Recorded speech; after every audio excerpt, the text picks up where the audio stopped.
Cabin Mate 24-hour study hall and workspace. Mobile app download చేసుకొని ఇప్పుడే మీ cabin book చేసుకోండి.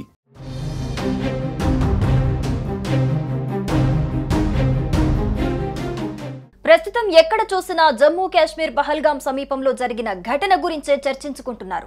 Mini Switzerland గా పేరుగాంచిన బైసరన్ ప్రాంతంలో విహారయాత్రకు వచ్చిన పర్యాటకులపై విచక్షణారహితంగా కాల్పులకు తెగబడ్డారు ఉగ్రవాదులు. ఈ క్రమంలో ఈ దాడి నుంచి ఓ సెలబ్రిటీ జంట త్రుటిలో తప్పించుకుంది. ఇంతకీ ఎవరా జంట?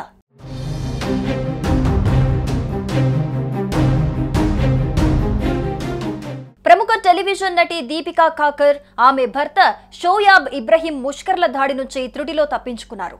ససూరల్ సిమార్ఖా సీరియల్ తో పాపులర్ అయిన నటి దీపిక తన భర్త షోయాబ్ కుమారుడు రుహాన్ తో కలిసి కాశ్మీర్ లో విహారయాత్రకు వెళ్లారు.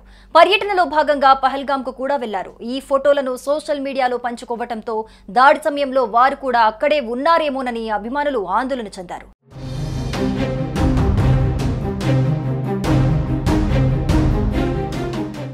అభిమానులు, కుటుంబ సభ్యుల ఆందోళన నేపథ్యంలో తాము క్షేమంగానే ఉన్నామంటూ దీపిక, షోయాబ్ సోషల్ మీడియా ద్వారా వెల్లడించారు. మంగళవారం ఉదయమే తాము ఢిల్లీకి చేరుకున్నామంటూ ఓ పోస్ట్ పెట్టారు. జమ్మూ కాశ్మీర్ లో ఉగ్రదాడి జరగడానికి కొన్ని గంటల ముందే నటి దీపికా కాకర్, ఆమె భర్త షోయాబ్ అక్కడి నుంచి ఢిల్లీకి బయలుదేరాం. హాయ్, మీరందరూ మా శ్రేయస్సు కోసం శ్రద్ధ వహిస్తున్నారు. జమ్మూ కాశ్మీర్ నుంచి ఏప్రిల్ 22 ఉదయమే ఢిల్లీకి బయలుదేరామని తెలిపారు. క్షేమంగా ఢిల్లీ చేరుకున్నాం.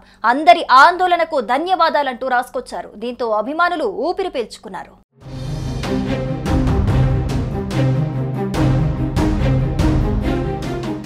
మరోవైపు షోయాబ్ పోస్ట్ పై కొంతమంది నెటిజన్స్ విమర్శలు చేస్తున్నారు. సురక్షితంగా ఢిల్లీకి చేరామని చెబుతూనే ఈ పర్యటనపై వ్లాగ్ చేశామని, అది త్వరలోనే విడుదల చేస్తామని తెలిపారు.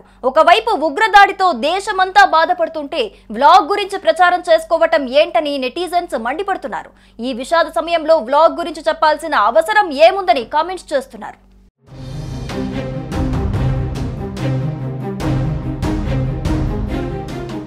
సుమన్ టీవీలో మీ పర్సనల్ అండ్ బిజినెస్ ప్రమోషన్స్ కోసం కింది నెంబర్కి కాంటాక్ట్ చేయండి.